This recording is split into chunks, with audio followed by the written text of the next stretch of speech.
इसमें से अमृत निकलेगा और तब आप राजा हो जाइएगा, धनी हो जाइएगा। तो आज से मैं तो जब गुरुमुख को कह रहनुमा, आज से मैं तेरा हुआ, हे गुरु महाराज, आज से मैं तेरा हुआ और मेरा सब कुछ मालिक का हुआ। क्योंकि एक गुरु तो यह है और एक गुरु जो है पूरे सृष्टि को जो चला रहा है वो है। बेटी भाई जमाई छोड़ोगे। सूफी तालीम का सबसे बड़ा राज यही है कि जब शिष्य गुरु से सच्चे दिल से शिष्य गुरुमुख होता है तो उसकी किस्मत का कलम बदल दिया जाता है।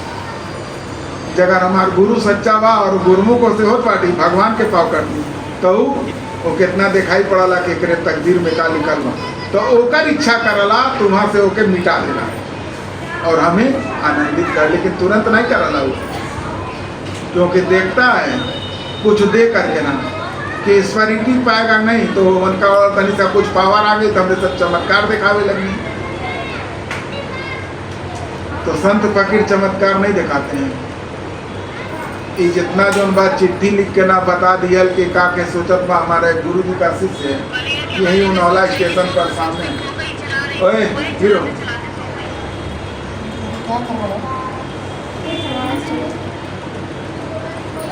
तो हम एक बार गए नहीं, गुरु जी जब शरीर छोड़ देना तो हम सोचली बाबा के रोशनिया कहाँ गई, तो कुछ लोगों ने बताइना हमके कि बहुत बता दिला वैसे तो हम वही के समझत नहीं बहुत बड़ा, तो हम गई नहीं उनके लेके तो हम कहीं दान बादू तो कहला के बाबा को रोशनिया का तो कहला से अच्छा बा पूछ लिए, तो थोड़ा देर भाई बैठले रही तो कहा कैलाश कि जब हम पढ़ब तब अइया ना, तो हमें बाबा जो बतैले रहे ना हम अपन चालू कर देनी।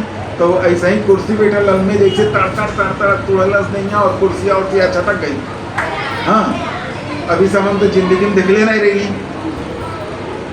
तो जब वो शांत भैल तो हम कहीं कहा भाई भैया आई ना, तो कहते रहे तो कैलस के आई लेना तो कहीं पूछ ले, तो हम कहीं ऐसा ही आवल का, तो हम कहीं थे तो कहते रहे हम पढ़ब तब अइया, तो कैलस तो ही बोले ले, तो हम कहीं हम तो कुछ नहीं कहेंगे। तो अगर आप अंदर जाप करिएगा ना तो मालिक तक पहुंचेगा, क्योंकि मालिक सबके भीतर है। आप लोग बाहरी पूजा करो इसीलिए आसान तो थोड़ा देर के लिए मिलेगा। अगर यह गद्दी लगा इतना दूर बैठे हो ना, अगर इस बात पर चलोगे तो समान रहेगा, नहीं इतना देर आनंद रही फिर 24 घंटा के बाद फिर वही हाल हो जाएगी। इसलिए गुड़ मत धरो, आरती मत करो, सब ठीक है, रुपया पैसा मत दो, लेकिन वचन मान लोगे तो उसके काम बन जाएगा। और गुरु जो सच्चा होगा आपके धन और कपड़ा रुपया बर्तन के चक्कर में नहीं रहेगा। तो गुरु से जब गुरुमुख होता आदमी तो उसका किस्मत का कलम बदल दिया जाता है। क्यों? क्योंकि अब वो अपनी मर्जी से नहीं चलता। अगर हम अपने मर्जी से चलो पड़ी तब नहीं बदलिए, क्योंकि वो अपने गुरु का रूहानी डोर से बन जाता है। जो गुरु जी बतैले बाटा हमके यहाँ जो 24 घंटा हमको कोशिश करना पड़ता है, 24 घंटा में 21,600 सांस चलला एक स्वस्थ आदमी के ना, तो 21,600 बार हमारे गुरु हमके याद करना तो हमें कितना याद करे चाहिए। तो अगर 21,600 बार ईश्वर हम लोगों को याद कर रहा है तो हर सांस पर भी हम उसको याद करें तो भी हम उसका कर्जा नहीं उतरेगा। तो गुड़िया कैसे उतरी क्या बताइए? हम बाप के कर्जा खेले बड़ी तब तक बताई नहीं कर, लेकिन उसके लिए आपको घर आना पड़ेगा, पूछना पड़ेगा, और फिर हम देखेंगे उसके आप पात्र हो कि नहीं हो।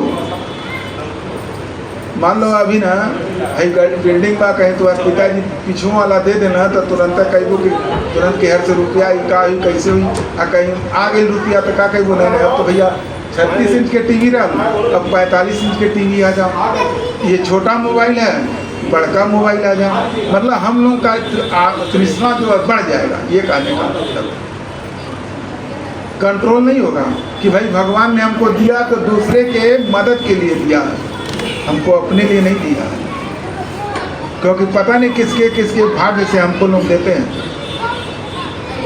अभी परसों चौथे रोज हमसे एक आदमी मिले तो कहने कि गुरुजी हम बहुत परेशान बैठे, तो बाबा का हम सुन ले बाटी कि बाबा दूसरे के किराया भी दे देते रहना सत्संग करते। तो अगर आप लोग सुनिए तो चुप्पा से उसको मदद कर दीजिए, बताइए मत।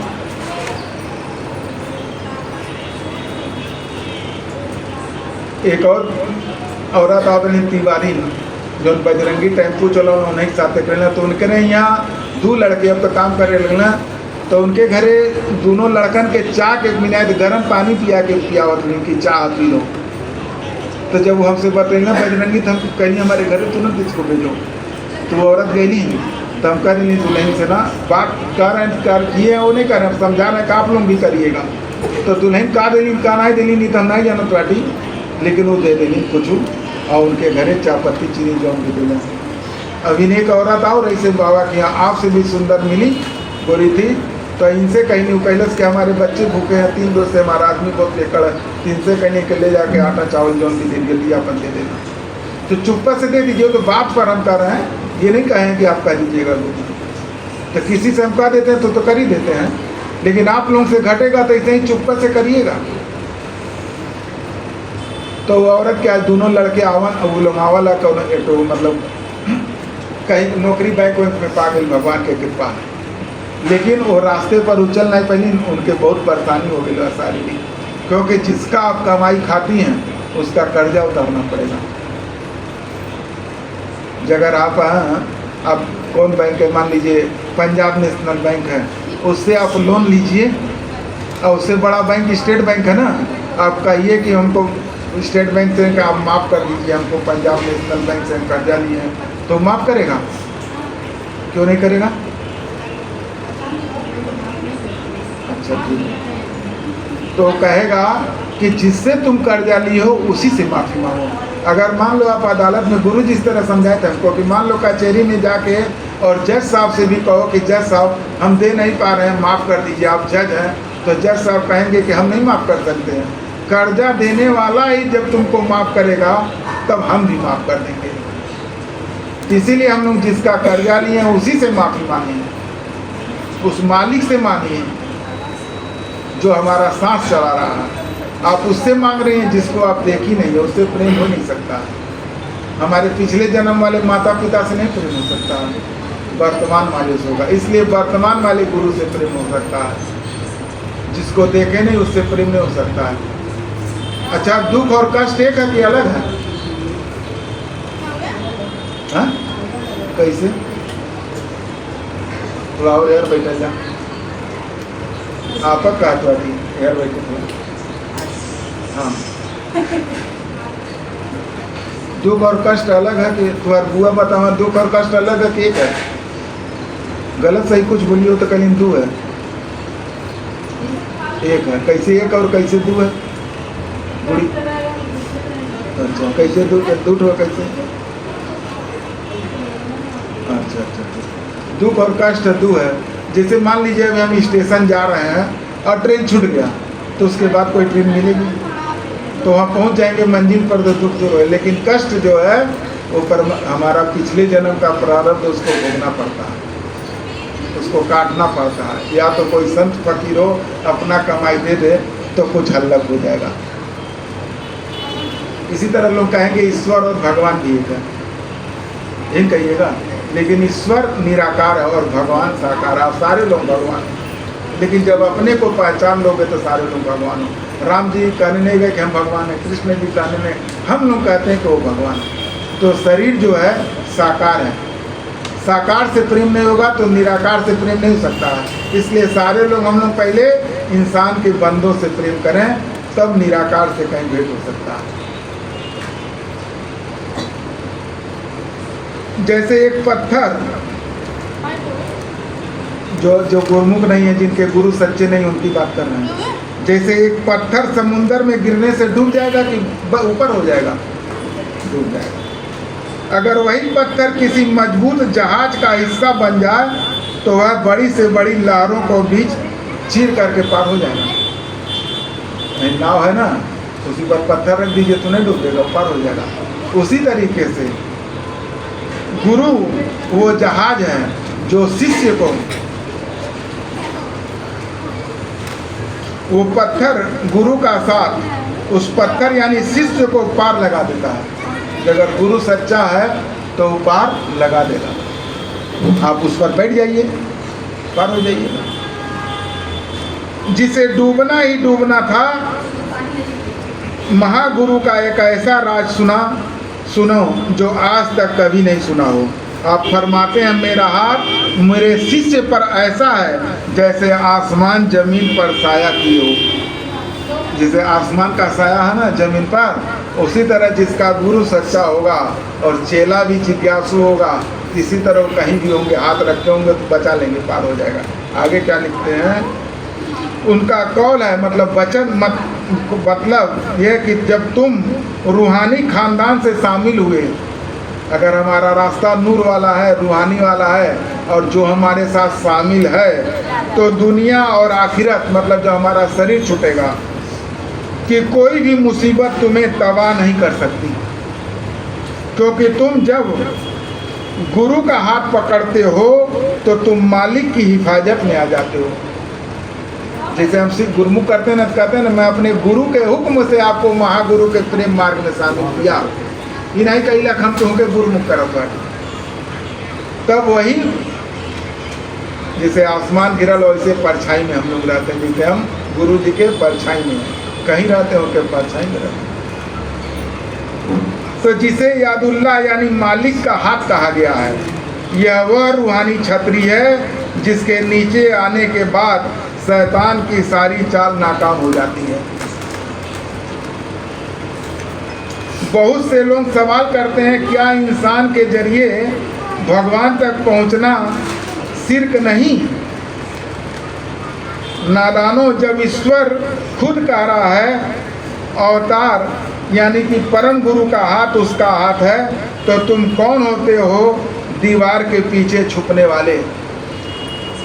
जो राम जी का हाथ पकड़ लेगा ईश्वर का हाथ हो जाएगा, जाना जो मोहम्मद साहब का हाथ पकड़ लिया होगा वो खुदा का हाथ हो गया होगा। तो वही सिलसिला चला आ रहा है। गुरु का हाथ भगवान का हाथ होता है, लेकिन गुरु सदगुरु हो तब।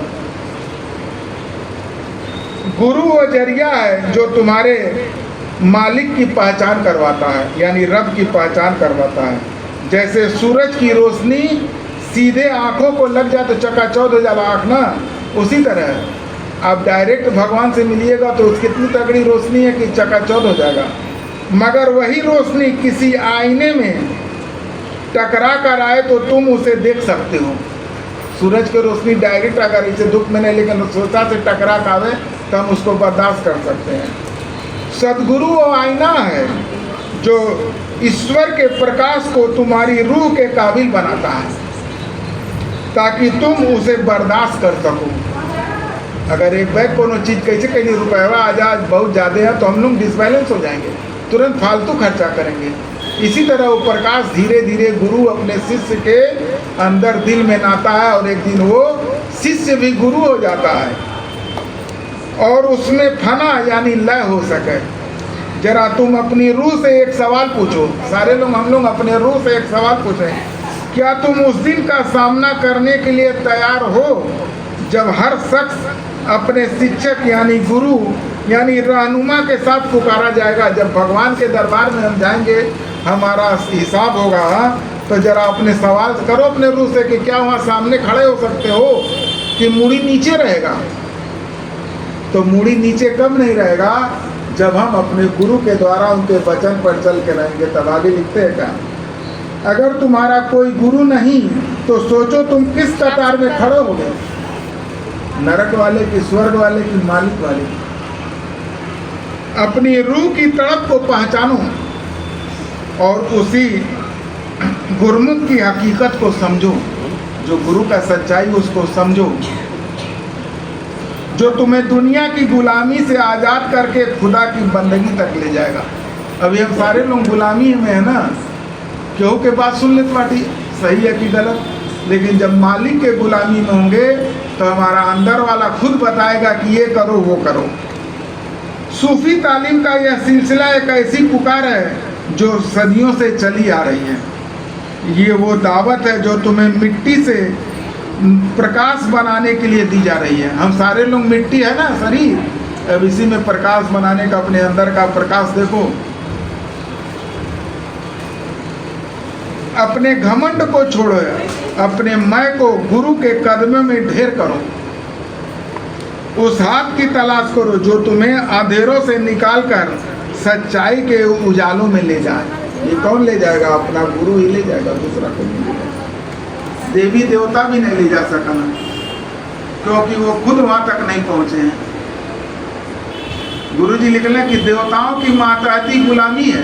जो लोग देवी देवता को पूज रहे हैं गुलामी कर रहे हैं, क्योंकि अगर उनका चढ़ावा नहीं पूजा पाठ तो तुम्हारा नुकसान करती है। अच्छा तू लोग इतना गलती करा, तुम्हारे माता पिता माफ कर ले कि काला नहीं ते हमें चढ़ावा दे, हमसे माफी मांगे, तो वो नहीं कहना। तो ईश्वर ये कहता, सदगुरु ये कहता, वो बदुआ नहीं देता, माफ करता हमेशा। जैसे गुरु जी रहना तो हमसे कहला कि बेटा तुमको लोग जानेंगे नहीं, सबको माफ कर देना।